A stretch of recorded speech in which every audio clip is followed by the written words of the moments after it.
Seguimos con más de este operativo especial con la tisana y por supuesto, ¿no? Hablar de la fuerza de la naturaleza de alguna manera nos puso a prueba el pasado 24 de junio, dejando una huella imborrable en nuestra geografía y también en miles de corazones venezolanos. En medio de esta emergencia que azotó La Guaira, una historia de resiliencia y de dolor también salió de esos escombros del edificio El Molino, específicamente en Caraballeda.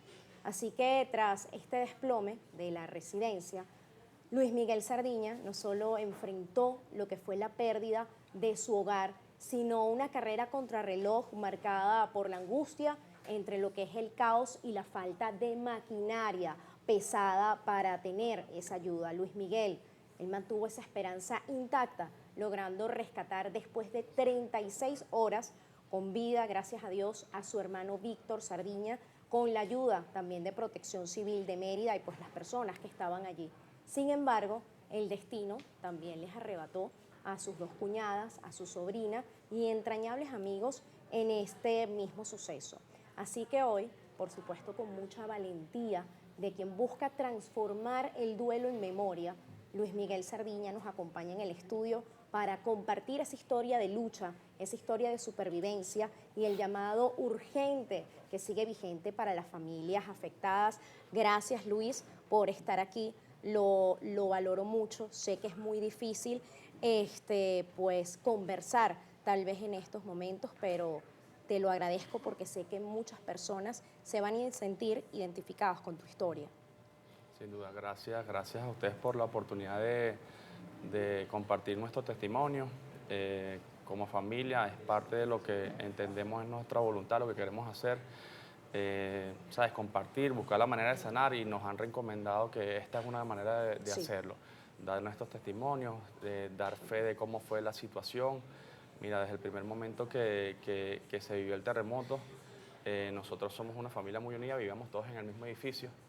En ese momento, bueno, yo estaba a 2 cuadras, estaba en casa de mi suegro y al momento de pasar el temblor, ¿sabes? O sea, fue algo indescriptible. O sea, estábamos en una casa, salimos a la parte de la terraza, por así decirlo, y en cuestión de segundos, o sea, todo era polvo, o sea, no se veía nada a nuestros alrededores. Claro, sentimos el temblor, la broma, al frente teníamos un edificio que se agrietó, pero no entendíamos en ese momento la magnitud de lo que estábamos viviendo. Había sido un sacudón como en nuestra vida hemos vivido, ni pensábamos vivir. Y bueno, nos reunimos todos como familia en esos momentos, que estaba con las familias de mis suegros, y durante unos 10, 15 minutos no se veía nada a los alrededores.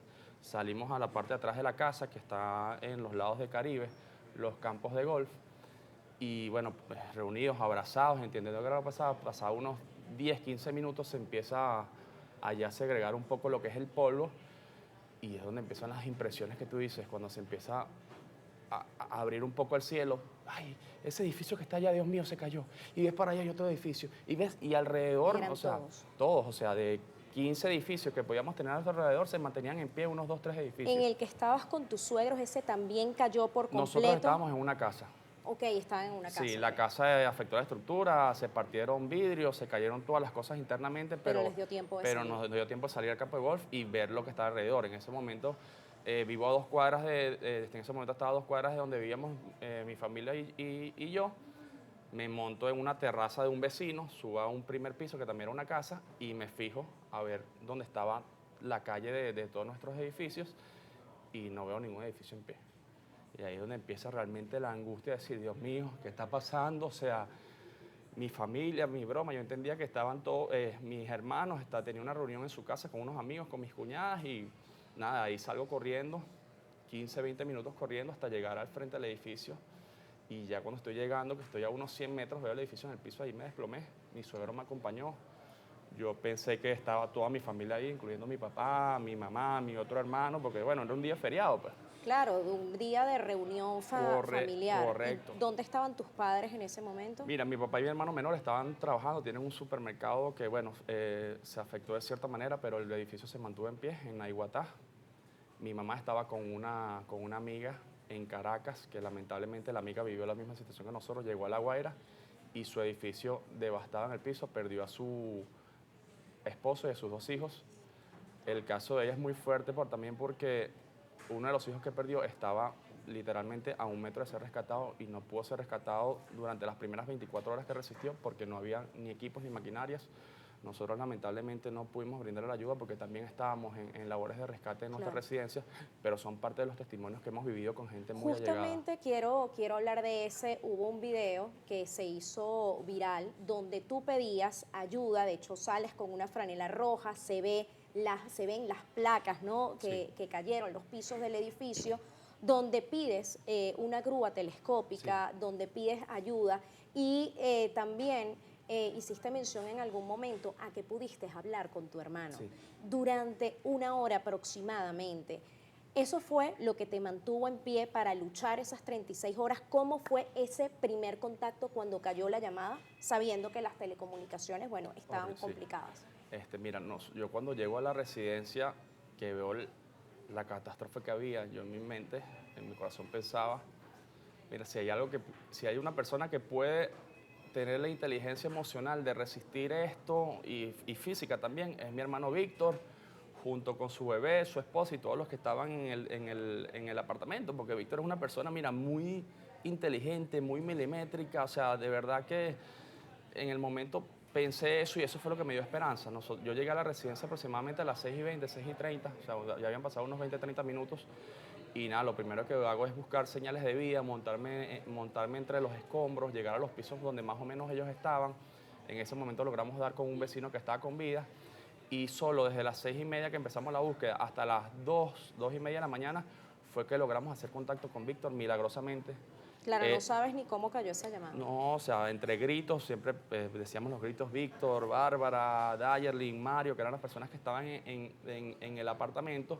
Víctor dice que nunca nos escuchó en ese momento, pero sí hicimos contacto y de hecho hasta, o sea, intercambiamos, Víctor resiste y claro, él Ok, decía ahí no no había aguanto. ocurrido Sí. la llamada todavía, fue el primer El primer contacto, contacto sí, sí, sí.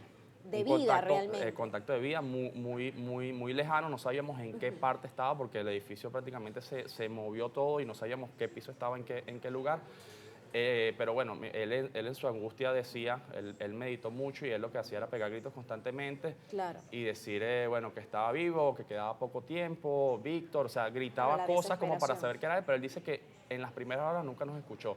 Después de las 4 de la mañana hasta las 2 de la tarde del día siguiente no escuchamos más señales de vida. Pero bueno, teníamos la esperanza de que estuviera hasta que, bueno, una de las personas que estaba en la labor de búsqueda escuchó un grito de Víctor y ahí fue donde nos reactivamos nuevamente Otra vez. con todo, sí. Bueno, definitivamente esa fue una parte que podemos incluso decir que puede ser un milagro. Sin Para duda, mí, Dios está sin duda. en cada rescate. Vi, por supuesto, lo que comentó tu hermano en redes sociales y él sobrevivió porque él cayó hacia el lado de la piscina, pero lamentablemente pues el resto de la familia cayó hacia otro lado y pues no pudo ocurrir ese Sí, rescate. él en el momento que ocurre el incidente, él estaba acostado en la camita de su hija que tienen en la sala, una camita de Bluey, que le regalamos, y los demás estaban como que en la mesa, alrededor del sofá de la sala, y o sea, fue algo muy rápido. Víctor lo dice como que o sea, le dio tiempo de pensar esto, lo otro, pero claro, tú cuando cuentas lo que pudiste hacer en esos segundos, se ve largo, pero realmente fueron 4 o 5 segundos donde fueron decisiones muy rápidas, se hablaron, se intentaron acercarse y dijeron te amo, pero o sea, todo quedó, o sea, en cuestión de segundos hecho nada.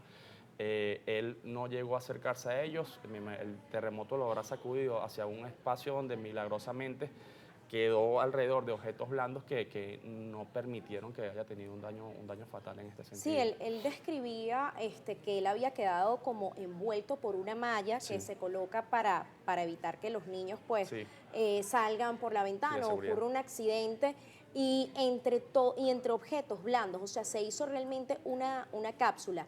¿Qué tan difícil fue para los rescatistas ingresar? Porque en principio me imagino que estaban ustedes, Sí.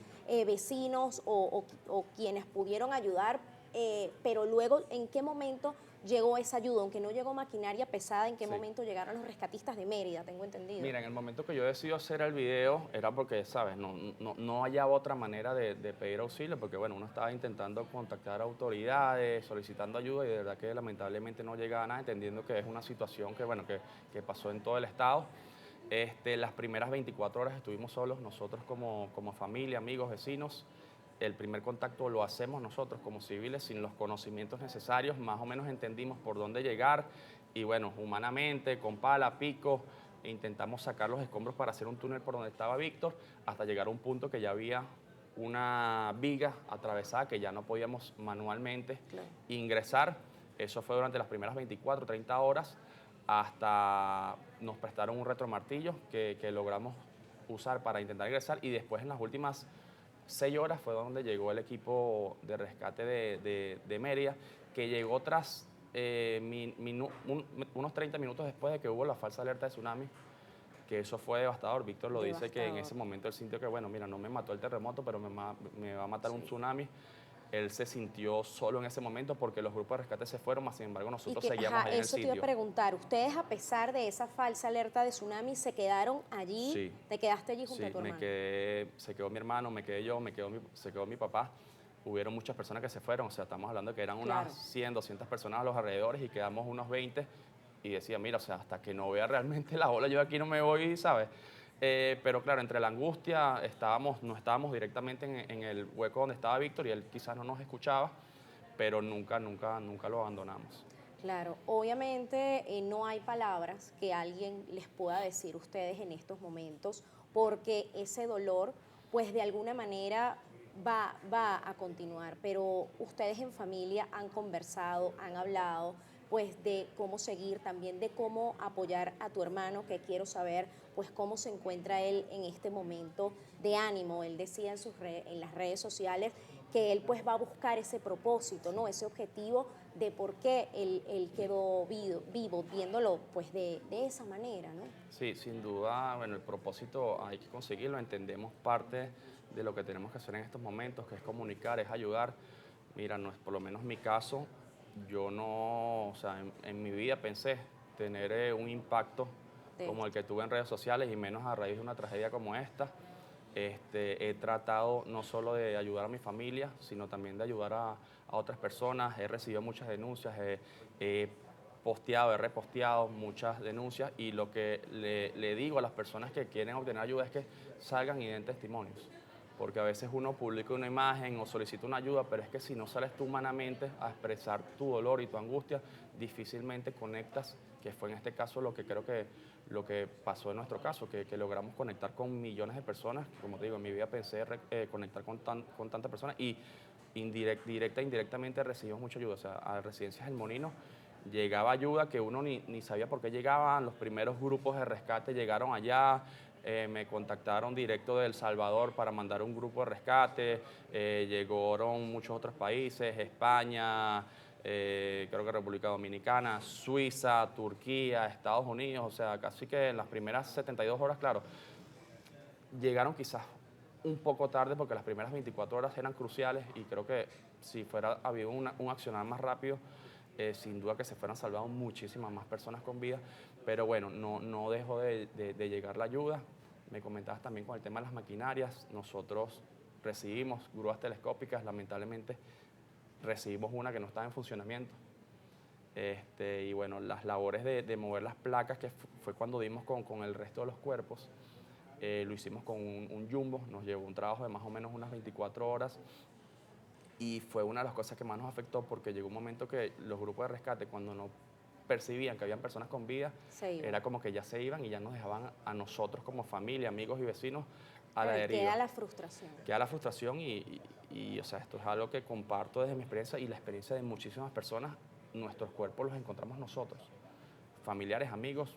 Contactamos con grupos de bomberos que llegaron al sitio y simplemente nos veían de manera lateral y no se metían porque mira, eso tiene bacterias, eso tiene focos de infección, sí, pero si tú tienes los equipos, tienes el conocimiento, tienes los utensilios, ¿por qué no nos brindas una ayuda?